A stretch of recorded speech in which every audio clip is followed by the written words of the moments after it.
One way to think about the PE ratio is to evaluate it as a way to understand what are you actually paying for. And this is a really common way to approach it.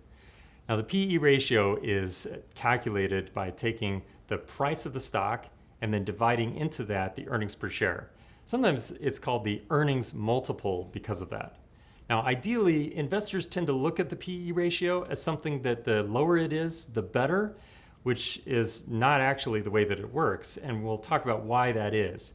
But before we do, it's important to remember as well that when we're doing PE ratio analysis or other valuation ratio analysis, we're going to be doing a lot of comparisons with their peer group as well to make sure that the number is as relevant as possible for our investing decision.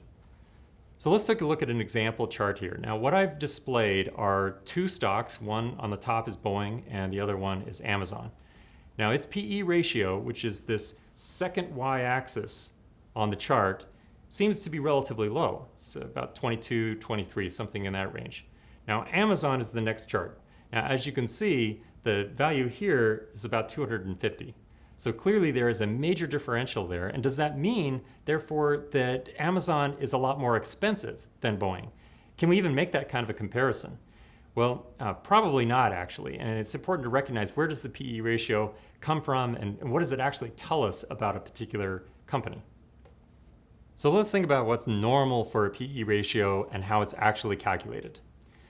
As I showed before, you take the price of the stock and you divide it by their earnings per share. So let's say in this example that we have a stock that's worth $100 per share right now, and they have made, on a trailing 12-month basis, or basically over the last 12 months, they've made an earnings per share $5 per share. Well, if you take that and we divide it into the stock price of $100, that gives us a PE ratio of 20.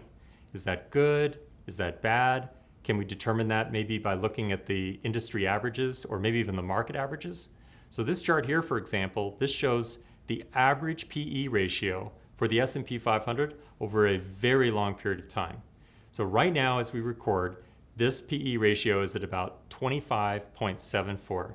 That means the average PE ratio across the 500 stocks in the S&P 500 right now is about 25. So as a PE ratio that is higher than the average for the S&P 500, does that mean that the stock is overvalued and therefore unlikely to continue to rise? Is a PE ratio that's maybe less than the average for the S&P 500, is that an undervalued stock and therefore one that may rise in price over time? Well, in fact, the opposite tends to be true. So for example, you can see here that the average for the S&P 500, the average PE ratio was 25 to 26. And the return to date on the S&P 500 was about 15%, so not bad. Amongst the S&P 500, if we take the top 10% in terms of those with the highest PE ratio, so if I take the 50 stocks in the S&P 500 that have the highest PE ratio, which can get really high, what is the average return for those stocks over that same period? So year to date, they actually wound up delivering 24.5% on average. So why is that? Well, the bottom line is that the PE ratio is embedded with a growth estimate.